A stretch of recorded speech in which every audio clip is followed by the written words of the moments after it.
Ini bukan cerita bohong. Karena setiap saya masuk di kelas holistik, ketika saya sedang ngasih terapi, sedang menjadi healer, saya sedang menterapi orang-orang yang sakit, dan saya wawancarai satu persatu.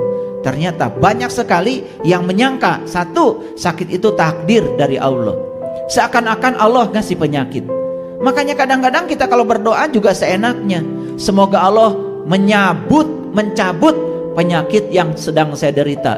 Kalau Allah yang mencabut seakan-akan kita sedang menuduh Allah yang menanam. Betul apa tidak?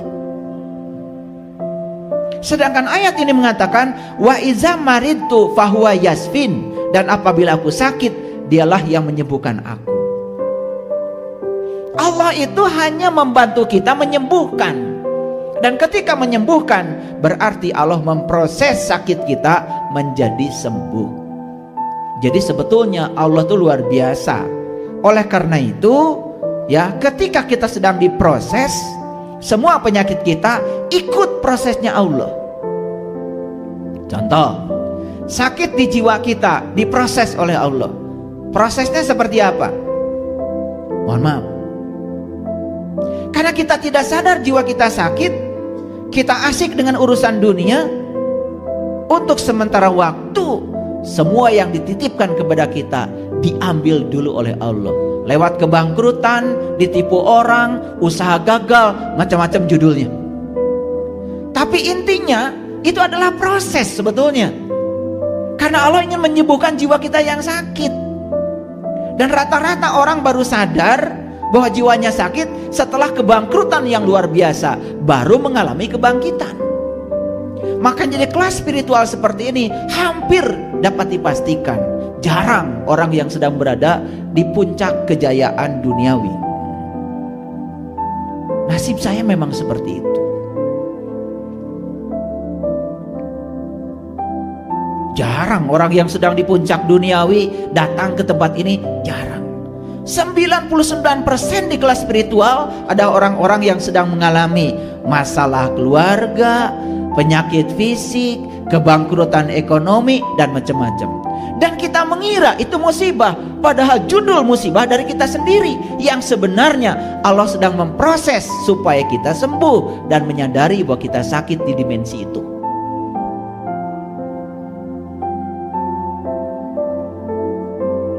Saya ketemu orang-orang yang sakit di kelas camp holistik. Lalu pertanyaan saya begini, biasanya akhir-akhir sesi, seneng gak dapat pelajaran dari saya? Oh, senang sekali. Kenapa senang? Saya sekarang jadi sadar betapa selama ini hidup saya gak karu-karuan. Saya kurang bersyukur, bla bla bla, macam-macam. Oh, kalau begitu senang dong ketemu saya. Oh, senang sekali, saya bersyukur sekali bisa ketemu. Dan saya bisa sadar tentang kehidupan saya yang kurang tepat selama ini. Alhamdulillah. Coba ingat-ingat, yang mengantarkan kalian ketemu saya itu siapa?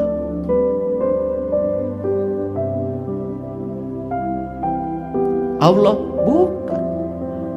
Yang mengantarkan kalian ketemu saya itu sakit yang sedang kalian derita. Kalau gak sakit ya ketemu saya. Sekarang coba bilang terima kasih sakit, karena denganmu aku diantarkan pada orang-orang yang berkesadaran. Kalau aku gak sakit, aku tidak akan ketemu dan belajar kesadaran. Jadi sebetulnya yang akan mengantarkan kita kepada Allah bisa jadi segala sesuatu yang sangat kita benci dalam hidup ini. Yang akan mengantarkan kita kepada Allah bisa jadi sesuatu yang sangat kita tidak sukai dalam hidup ini. Kita baru bisa menerima yang tidak disukai itu setelah kita menyadari ternyata saya diantarkan pada kesadaran ini oleh sesuatu yang tidak saya sukai. Ada orang yang harus kehilangan 800 miliar loh baru ketemu saya. Dan setelah ketemu saya kemudian belajar kesadaran, memiliki perspektif kehidupan yang baru. Karena perspektif kehidupan, sudut pandang terhadap kehidupan, itu yang akan mengantarkan kita pada surga secara psikologis. Dan kita akan menemukan kedamaian ketika memiliki sudut pandang yang bagus terhadap kehidupan. Contoh, masa lalu itu tidak bisa diubah, tapi cara memandang masa lalu bisa kita ubah saat ini. Ketika kita bisa mengubah cara pandang kita pada masa lalu kita, saat itu kita menemukan kedamaian. Padahal masa lalunya tidak berubah, tapi cara pandang kita yang dirubah, ternyata kedamaian lahir dalam diri kita. Sudut pandang itu hanya bisa berubah ketika kita meningkat kesadarannya. Dan kita meningkat kesadarannya ketika kita bersentuhan dengan orang-orang yang berkesadaran. Dan kita baru bersentuhan dengan mereka yang berkesadaran setelah kita mengalami berbagai macam penderitaan, tekanan dan kebangkrutan. Bukankah itu yang kita benci yang telah mengantarkan kita pada kesadaran itu? Betul? Makanya saya sering mengatakan Allah selalu menunggu di tempat yang kita tidak suka. Dan semakin kita menolak yang kita tidak suka, maka kita semakin terjauh dari Allah. Padahal semua yang kita tidak suka bisa jadi adalah proses. Tetapi apa yang terjadi? Malah kita protes. Bukan menikmati proses, bukan menerima proses, malah kita protes. Nah, ketika kita banyak protes daripada menikmati proses, bersiap-siaplah kita akan semakin tenggelam dalam penderitaan kita sendiri. Itulah kenapa judul kita hari ini adalah proses dan protes. Ini baru judulnya. Paham ya? Nah, bedanya tipis proses dengan protes itu.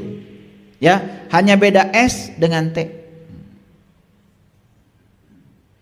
Tetapi dalam pelaksanaannya membuat kita menderita sangat signifikan kalau kita salah memandang kedua istilah ini.